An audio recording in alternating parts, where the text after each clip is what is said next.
எபிரேயருக்கு நிருபம் 11ஆம் அதிகாரம். ஈசாக்கின் விசுவாசத்தை குறித்து நாம் தியானிக்க போகிறோம். விசுவாசத்தினால ஈசாக்கு வருங்காலத்தை குறித்தும் யாக்கோபையும் ஏசாவையும் ஆசீர்வதித்தான் என்று வேதம் சொல்கிறது. இது கேட்கிற தேவப்பிள்ளை, ஈசாக்கு நமக்கு ஒரு நல்ல ஒரு பாடத்தை கற்றுத்தருகிறார். ஈசாக்கு வருங்காலத்தை குறித்து தான் பிள்ளைங்களுடைய ஆசீர்வாதத்தை குறித்து விசுவாசித்தான். அதன்படி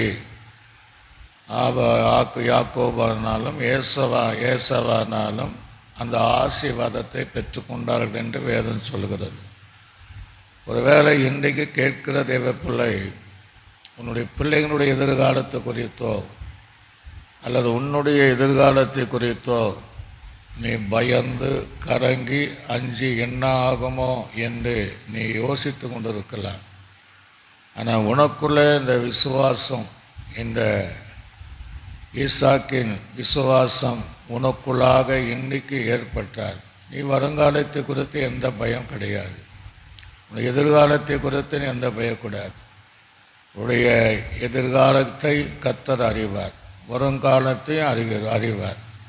ஆக நீ விசுவாசிக்க வேண்டும். ஒன்று, உனக்குள் இருக்கிற அந்த பயங்கள் வருகிற காரியத்தை குறித்து அல்லது எதிர்காலத்தை குறித்து, பிள்ளைங்களுடைய திருமண காரியமானாலும் அல்லது அவருடைய நல்ல வேலை சம்பந்தப்பட்ட காரியமானாலும் அல்லது கர்ப்ப பிறப்பு சம்பந்தப்பட்ட எந்த காரியமானாலும் எதற்கு நீங்கள் வருகாலத்தை குறித்து நீங்கள் பயப்படாமல் ஈசாக்கை போல நீங்கள் விசுவாசித்தால், வேதம் தெளிவாக சொல்லுகிறது, ஈசாக்கு விதைத்தான் 100 மடங்கு ஆசீர்வதித்தார்.